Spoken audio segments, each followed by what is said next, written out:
Avant toute chose, je voudrais saisir l'occasion qui nous est donnée pour présenter nos condoléances aux familles des personnes décédées au cours des dernières manifestations et nos vœux de prompt rétablissement à tous les blessés.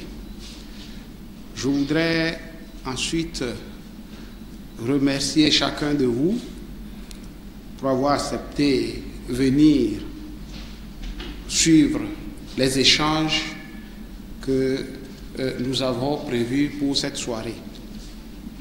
Comme vous le savez, depuis le 19 août 2017, jour où les manifestations d'un parti politique, le PNP en l'occurrence, ont été émaillées de violence, nous assistons à une crise et à une montée d'appels de la population à la révolte, avec des actes qui tendent à paralyser l'économie de notre cher pays. Cette situation que nous traversons a pour toile de fond des incompréhensions liées à la question des réformes au Togo. Malgré la décision du gouvernement qui a adopté et transmis au Parlement une loi pour la modification de la Constitution, décision qui aurait dû amener un apaisement afin que les différents partis politiques puissent discuter avec sérénité d'une éventuelle profonde révision constitutionnelle, nous assistons à une escalade de la violence physique et verbale sur fond d'appel quasiment à l'insurrection. Le président de la République, le gouvernement,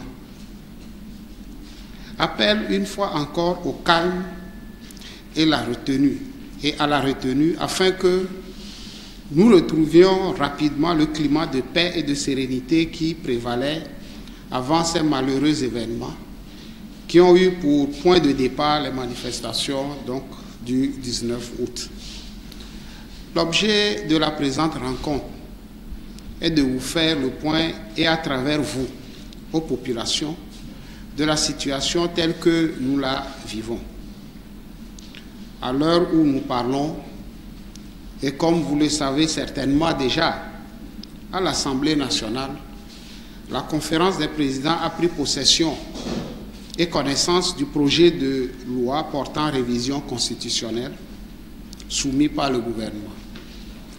Après cette première étape, le texte sera affecté à la commission des lois et y suivront les autres procédures conformément aux règles de fonctionnement de l'Assemblée nationale, règles que chaque parlementaire connaît parfaitement. Il s'agit pour nous tous, gouvernement, partis politiques, société civile et toute la population, de garde pour laisser ceux que nous avons élus pour nous élaborer des textes faire leur travail en toute sérénité. Nous vous y convions. Revenons au bilan des différentes manifestations. Nous savons que celle organisée le 29 août par le Parti uni n'a été émaillée d'aucun incident. Celle du 19 août organisée par le PNP a dégénéré aussi bien à Lomé qu'à Sokodé.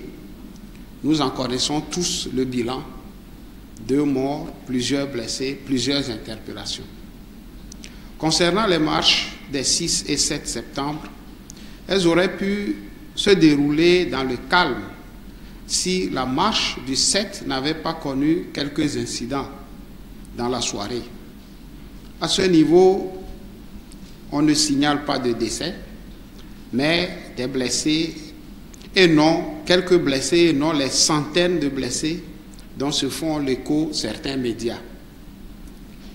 Il y a eu quand même des interpellations ce soir-là, 86 au total, mais tous ont été relâchés à l'heure où nous parlons. Voilà ce que nous avions à vous présenter comme situation actuelle.